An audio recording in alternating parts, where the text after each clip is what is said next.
Kunze from Sanlam Private Wealth joins us this evening to unpack those movements. I mentioned it in my intro, Nick. It's another day of losses across most of the board on the JSE today. I'm wondering if market participants were looking on at Turkey and the Bank of England and the interest rate decisions that were made there. A very good evening. I think that's exactly what it is. All the story today about the central banks, Bank of England, like our own central bank, who you showed in the intro, coming out with a 0.5%. Market was looking for a quarter. So if anything, these central banks are becoming more and more consistent with their rhetoric that rates are going to stay higher for longer, and they're determined to quash inflation, which unfortunately doesn't lead to risk on for assets. And you saw, as you pointed out, JSE All Share having another tough day in the market. Yeah, absolutely. What's also having a tough time is the local unit. Nick, the Rand trading at around 18.49, losing some of the impressive gains we've seen over the last few days. Is that a dollar story partly, or are there some local components that are putting pressure on it?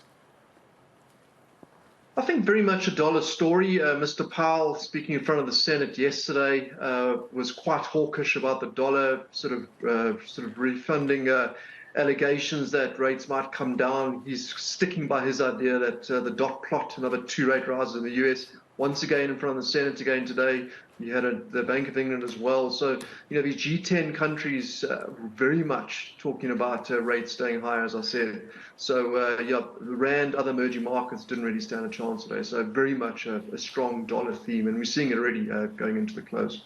Let's get into some company updates now. We start with Mr. Price. I mean, they've always been a retailer that will be able to service lower income earners. But apart from the load shedding story, Nick, it seems as though even the main market is under severe pressure, not only asking for credit within the retailer, but also sales not doing as well as we're used to with Mr. Price.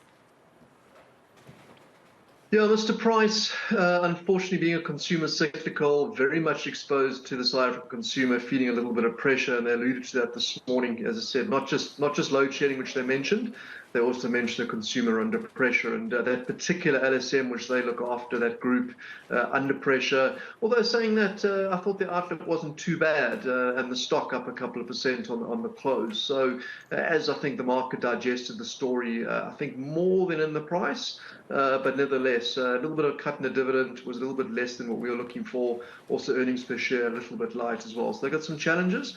But if I look at the positive side of it, I think they're looking forward. They look a little bit better. What about Growth Point, Nick? A bit of a mixed picture they painted there, certainly highlighting the load shedding pressures and what has that's done to their bottom line.